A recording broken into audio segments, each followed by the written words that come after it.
అందరికీ నమస్కారం అండి. ఈరోజు మనం డాక్టర్ మజ్జి భారతి గారు రచించిన ప్రకృతిలో సగం ప్రకృతి సహజం అనే ఓ చక్కటి కథను విందాం. ఇక కథలోకి వెళ్దాం. రమ్య, నీ బట్టల వెనక అంది శ్యామల కంగారుగా. ఎందుకో ఈరోజు చెమట ఎక్కువ పట్టినట్టుంది, తడిచినట్టుందా ఏమిటి అన్న రమ్యకు అటు ఇటు కాకుండా అయోమయంతో తలూపింది శ్యామల.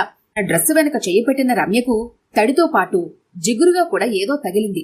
ఏమైనా అంటుకుందా ఏమిటి అనుకుంటూ చెయ్యి చూసుకుంటే చేతులు కంటుకున్న రక్తం. ఇప్పటికే అమ్మాయిలందరూ చూసేశారేమో. కంగారుగా రమ్యను చుట్టుముట్టారు. ఇప్పుడెలా? చూసుకోకుండా కాలేజీకి ఎలా వచ్చావు? నీ డేట్స్ తెలియదా?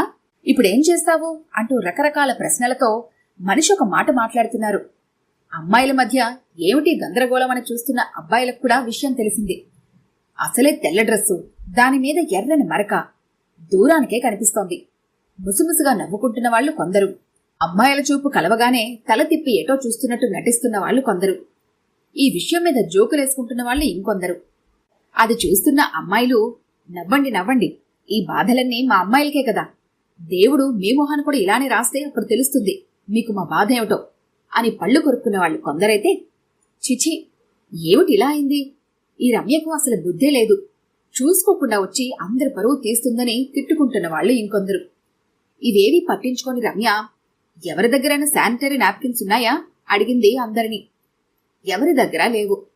ఇప్పుడేం చేస్తావే? ఇంటికెళ్ళిపోతావా? మధ్యాహ్నం పరీక్ష ఉంది, ఇప్పుడెలా కంగారుగా అడిగింది శ్యామల. పరీక్ష ఉంది కాబట్టి షాప్కెళ్ళి నాప్కిన్ తెచ్చుకుంటానన్న రమ్యతో, ఏమిటి ఇలా వెళ్తావా? అబ్బాయిలందరూ చూస్తారు, కామెంట్ చేస్తారు, రేపటి నుంచి కాలేజీలో మామూలుగా తిరగగలవా? నోరు నొక్కుంది. అందరూ చూస్తే ఏమవుతుంది? ఇది ఆడవాళ్ళందరికీ ఎదురయ్యే సమస్య కదా. ఈ విషయం ఎవరికి తెలియదు? అబ్బాయిలందరూ వాళ్ల అమ్మనో అక్క చెల్లెలను చూసే ఉంటారు కదా. ఇందులో సిగ్గుపడాల్సిందేముంది? దెబ్బ తగిలితే ఎవరి బట్టలకైనా రక్తం అంటుకోదా? అప్పుడెవరైనా ఏమైనా కామెంట్ చేస్తారా?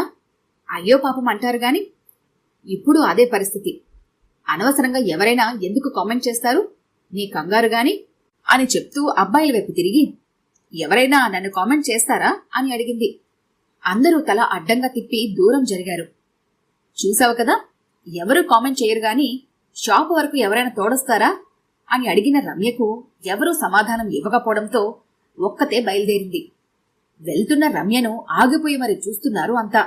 ఏమిటి అమ్మాయి, బొత్తిగా బుద్ధి లేదు అని కొందరు, కామ్గా బాత్రూంకు పోయి వాష్ చేసుకోకుండా అందరూ చూడండహో అన్నట్టు మగరాయిడ్ల ఈ ప్రదర్శనేమిటి అనుకుంటూ ఇంకొందరు, ఎవరిదైనా హెల్ప్ తీసుకోవచ్చు కదా అనుకుంటూ మరికొందరు.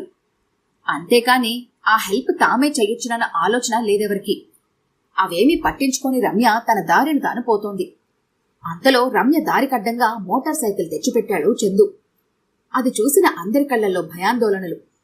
అసలే వాళ్ళిద్దరూ ఉప్పు నిప్పు, ఒకరికొకరు ఎదురుపడితే గొడవ జరగక మానదు. అమ్మాయిల్ని ఏడిపించే వాళ్లలో చందు ముందుంటే దానిని ప్రతిఘటించడంలో రమ్య ముందుంటుంది. ఈ సమయంలో చందు రమ్యకు ఎదురొచ్చాడంటే దానర్థం రమ్యని ఏడిపించడానికే. ఆ సమయంలో తామక్కడే ఉంటే గొడవలు సాక్ష్యాలు, ఎందుకిదంతా అనుకుంటూ వాళ్ళందరికీ దూరంగా వెళ్లి వాళ్ళిద్దరి మధ్య ఏం జరుగుతుందోనని చాటు నుండి కుతూహలంగా చూస్తున్నారంతా. 2 నిమిషాల తర్వాత చందు బయటికెళ్లిపోయాడు. రమ్య వెనక్కొచ్చేసింది. వాళ్ళిద్దరి మధ్య ఏ గొడవ జరగలేదేంటే? అందరిలోనూ ఆశ్చర్యం. రమ్యనేమన్నా బెదిరించాడా? వెనక్కొచ్చేసింది. కాని రమ్య బెదిరే మనిషి కాదే. మరి వాళ్ళిద్దరి మధ్య ఏం జరుగుంటుందోనన్న ఊహాగానాలు జోరందుకుంటున్నాయి. చందు తెస్తానన్నాడే అన్న రమ్య మాటలతో, చందు అవేవో తెస్తాడా తేడా, రమ్య నేడిపించడానికే ఇదో అవకాశంగా వాడుకుంటాడా? అసలు ఈ రమ్య చందు మాటలెలా నమ్మింది అన్న విషయం మీద ఊహాగానాలు ఊపందుకున్నాయి. వీరి ఊహాగానాలకు తెరదింపుతూ చందు రావడం, రమ్యకేదో ఇవ్వటం జరిగిపోయాయి. తర్వాత తెలిసిన విషయం ఏమిటంటే, కాలేజీ బయట నిన్నెవరైనా ఈ విషయంలో కామెంట్ చేస్తే మా పరువు పోతుంది. బయట వాళ్ల దగ్గర మనమంతా ఒక్కటే. మనిద్దరి మధ్య ఏదైనా ఉంటే తర్వాత చూసుకుందాం. ఇప్పుడు నీకేం కావాలో చెప్పు అన్నాడట చందు. ఆ రోజు నుండి ఉప్పు నిప్పులా ఉన్న వాళ్ళిద్దరూ పువ్వు తావిలా కలిసిపోయారు. రమ్య చదువు పూర్తయ్యాక వాళ్ళిద్దరూ పెళ్లి చేసుకుంటారని కూడా అందరూ అనుకున్నారు. అమ్మా, అన్నయ్య పెళ్లికి నాకు చంద్రహారం చేయించాలి, లేకుంటే ఒప్పుకోను తల్లితో అంది శ్రీనిజ. శ్రీనిజ అన్న వంశీకి సంబంధాలు చూస్తున్నారు. ఉద్యోగరీత్యా 4 ఏళ్లుగా అమెరికాలో ఉండి 2 నెలలు సెలవు తీసుకుని నిన్ననే వచ్చాడు ఇండియాకి.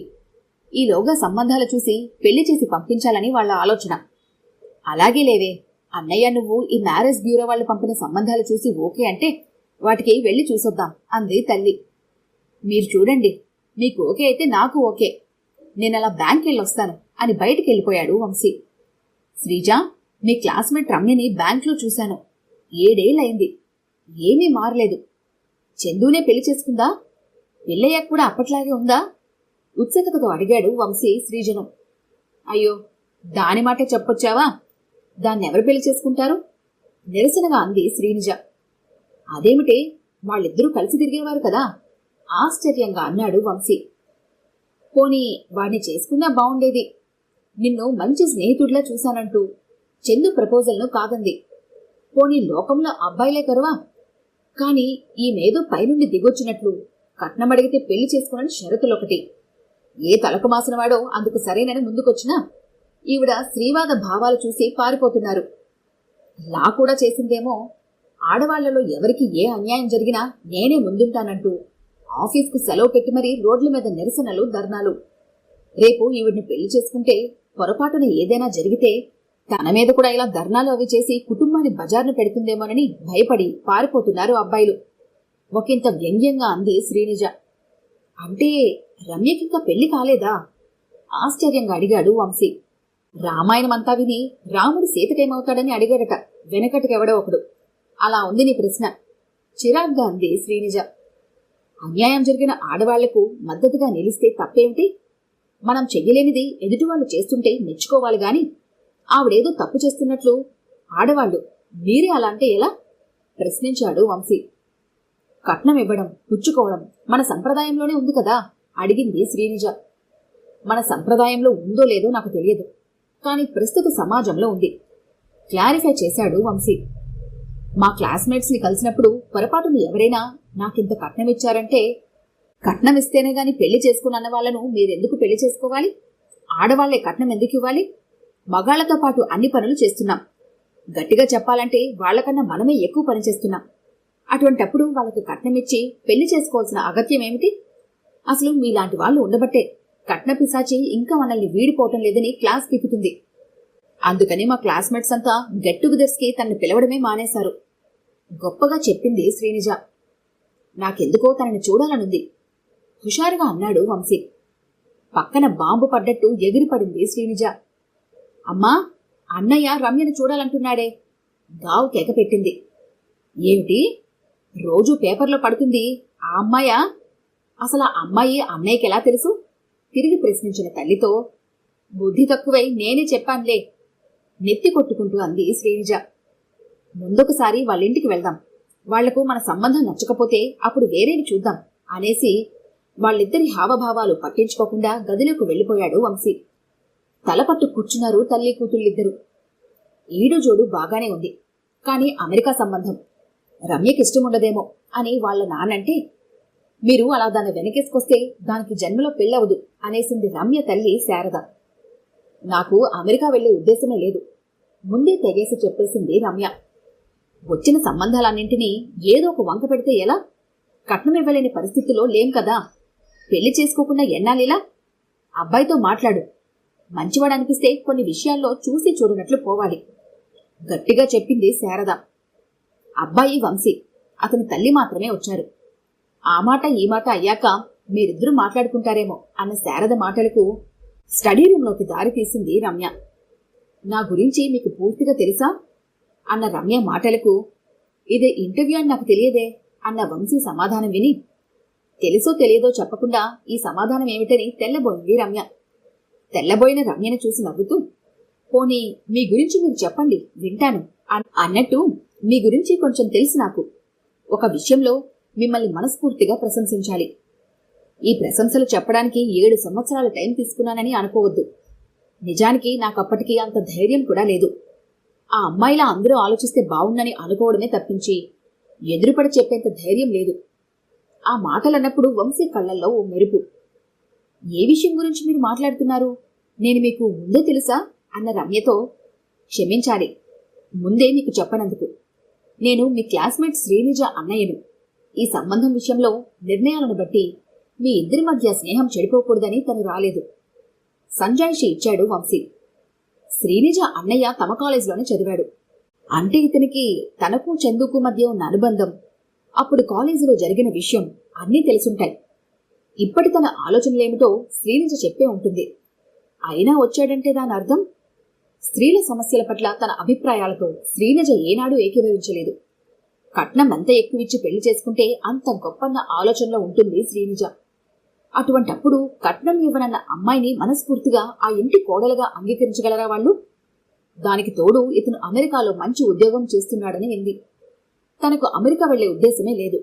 అటువంటప్పుడు తమ ఇంటికి ఎందుకొచ్చారు వీళ్ళు? నా గురించి కొంచెం తెలుసన్నాడు. సాటి స్త్రీల సమస్యల పట్ల తనతో ఏకీభవించగలడా? లేక శ్రీనిజలా వీళ్ళకేమీ పని పాటు లేక రోడ్ల మీదకు వస్తారన్న ఆలోచనలో ఉంటాడా? ఒకవేళ తనతో ఏకీభవిస్తే జీవితాంతం అదే అభిప్రాయంతో ఉండగలడా? లేక చాలా మంది మగవాళ్లలా ఆరంభ సూరత్వమేనా? ఆలోచనలో పడింది రమ్య. కాసేపు అయ్యాక, మీ ఆలోచనలు ఒక కొలిక్కొచ్చాయా? మృదువుగా అడిగాడు వంశీ. మా అమ్మా నాన్నలను వదిలి అమెరికా వచ్చే ఉద్దేశం నాకు లేదు, నవ్వి చెప్పింది రమ్య. నాకు తెలుసు, నేనే ఇండియా వచ్చేస్తాను. కానీ కొంచెం టైం పడుతుంది. నేను చేసే ప్రాజెక్టు 2 ఏళ్లలో అయిపోతుంది. ఆ తర్వాత ఇండియా వచ్చేయచ్చు సమాధానమిచ్చాడు వంశీ. కట్నం ఇవ్వని అమ్మాయిని మీ ఇంట్లో మనస్ఫూర్తిగా అంగీకరించగలరా అన్న రమ్య ప్రశ్నకు తన ఇంట్లో జరిగిన వాదోపవాదాలు గుర్తుకొచ్చాయి వంశీకి. తన చిన్నప్పుడు ఒకనాడు రమ్యకెదురైన సమస్యే అక్కకెదురైతే ఎవరో కమెంట్ చేశారని అప్పటి నుండి కాలేజీకి వెళ్లలేదు, డిగ్రీ పూర్తి చేయలేదు. అటువంటి పరిస్థితి రేపు నా కూతురికి ఎదురైతే ఇది ప్రకృతి సహజం, ఇందులో సిగ్గుపడాల్సింది ఏమీ లేదని నా కూతురికి ధైర్యం చెప్పగలిగే తల్లి నా భార్యగా రావాలి. మన ఇంట్లో ఆడపిల్లలకు అన్యాయం జరిగితే మనకందరూ మద్దతు ఇవ్వాలి అనుకుంటాం. అదే ఇతరుల కోసం మనంతట మనం ముందుకు రాం. అలా వచ్చేవాళ్ళని విమర్శిస్తాం. మనకైతే ఒకలా, ఇంకొకరికైతే ఇంకొకలా. ద్వైధీభావం ఎందుకమ్మా అని నిలదీస్తే కష్టం మీద ఒప్పుకుంది ఇక్కడకు రావడానికి. ఆ విషయంలో శ్రీనిజ ఇంకా వెనుకబాటులోనే ఉంది. వాళ్లను ఒప్పించగలననే నమ్మకం నాకుంది. లేకపోయినా నా భార్యను ఎలా చూసుకోవాలోనన్న స్పష్టమైన అంచనా నాకుంది అన్న వంశీ సమాధానానికి, పెళ్లి చూపుల్లో ఇలా చూసి అలా నిర్ణయం తీసుకోవడం నాకిష్టం ఉండదు అన్న రమ్య మాటలతో ప్రాథమికంగా తనంటే రమ్య ఇష్టపడిందనే విషయం అర్థమైంది వంశీకి. నేను ఇండియాలో ఇంకో 2 నెలలుంటాను. మీరు నా గురించి బాగా తెలుసుకునే నిర్ణయం తీసుకోవచ్చు. ఇది నా ఫోన్ నెంబర్ అని చిన్న స్లిప్ రమ్య ముందు పెట్టాడు వంశీ. భేషజం లేకుండా తన బలహీనతలను ఒప్పుకోవడం, అమెరికా వచ్చే ఉద్దేశం తనకు లేదంటే వేరే మాట్లాడకుండా అతను ఇండియాకు ఎప్పుడు రాగలడో చెప్పడం, ఇంట్లో వాళ్ళ అభిప్రాయాలు తన కుటుంబం మీద పడకుండా చూసుకోగలను అనడం, మరీ ముఖ్యంగా తన ఫోన్ నంబర్ అడగకుండా అతని ఫోన్ నంబర్ ఇచ్చి నిర్ణయం తన మీద విడిచిపెట్టడం బాగా నచ్చింది రమ్యకు. తన ఆశయాల సాధనకు సంపూర్ణ సహకారం అందిస్తాడనే నమ్మకం కలిగింది. బయలుదేరే ముందు వంశీ పెదాల మీద చిరునవ్వు, కళ్లల్లో మెరుపు. అది చూసి తనలో తనే నవ్వుకుంది రమ్య, తనకు కాబోయే భాగస్వామిని వంశీలో చూసి. ఈ కథ గనుక మీకు నచ్చినట్లయితే లైక్ చేయండి, షేర్ చేయండి. మరిన్ని ఇంట్రెస్టింగ్ కథల కోసం మా ఛానల్ని తప్పకుండా సబ్స్క్రైబ్ చేసుకోండి.